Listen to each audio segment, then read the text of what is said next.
സിദ്ദിഖിന് മുൻകൂർ ജാമ്യം നിഷേധിക്കുക മാത്രമല്ല, തെളിവുകൾ പരിശോധിച്ച് പ്രഥമദൃഷ്ട്യാ കുറ്റങ്ങൾ നിലനിൽക്കുമെന്ന് കൂടി ഹൈക്കോടതി പറഞ്ഞു വച്ചിരിക്കുകയാണ്. ഹേമ കമ്മിറ്റി റിപ്പോർട്ട് പുറത്തു വന്ന ശേഷം സമാന കേസുകളിൽപ്പെട്ട താരങ്ങൾക്കൊക്കെ മുൻകൂർ ജാമ്യം കിട്ടിയിരുന്നു.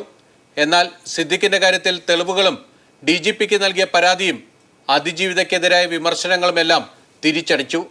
കേസിലെ ഓരോ കുറ്റകൃത്യങ്ങളും തെളിവുകളും രേഖകളുമൊക്കെ പരിശോധിച്ച ശേഷമാണ് മുൻകൂർ ജാമ്യം നൽകാൻ കഴിയില്ല എന്നത് കോടതി വ്യക്തമാക്കിയത്.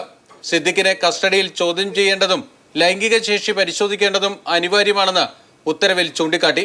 ഇതിനൊപ്പം പരാതിക്കാരിക്കെതിരെ സിദ്ദിഖ് കോടതിയിൽ നടത്തിയ പരാമർശങ്ങളും കടുത്ത വിമർശനങ്ങൾക്ക് കാരണമായി. അതിജീവിതകളുടെ സ്വഭാവവും കുറ്റകൃത്യവുമായി ബന്ധപ്പെടുത്താൻ പാടില്ല.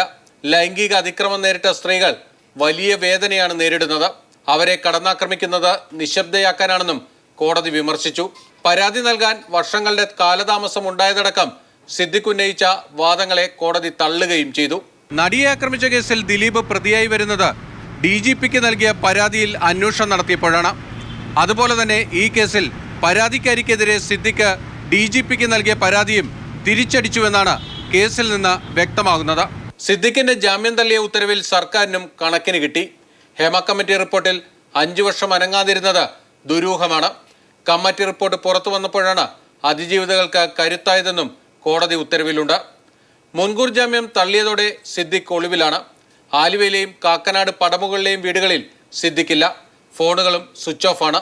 ഇതിനിടെ ജാമ്യം തേടി സുപ്രീം കോടതിയെ സമീപിക്കാൻ നീക്കവും തുടങ്ങി. സിദ്ദിഖിന്റെ മകൻ അഡ്വക്കേറ്റ് B രാമൻപിള്ളയുടെ ഓഫീസിലെത്തി തുടർ നിയമ നടപടികൾ ചർച്ച ചെയ്തു. കേസ് സുപ്രീം കോടതിയുടെ പരിഗണനയ്ക്ക് വരുന്നതുവരെ ഒളിവിൽ തുടരുക എന്നത് സിദ്ദിഖിന് വലിയ വെല്ലുവിളിയാണ്. ബിനിൽ, മാതൃഭൂമി ന്യൂസ്, കൊച്ചി.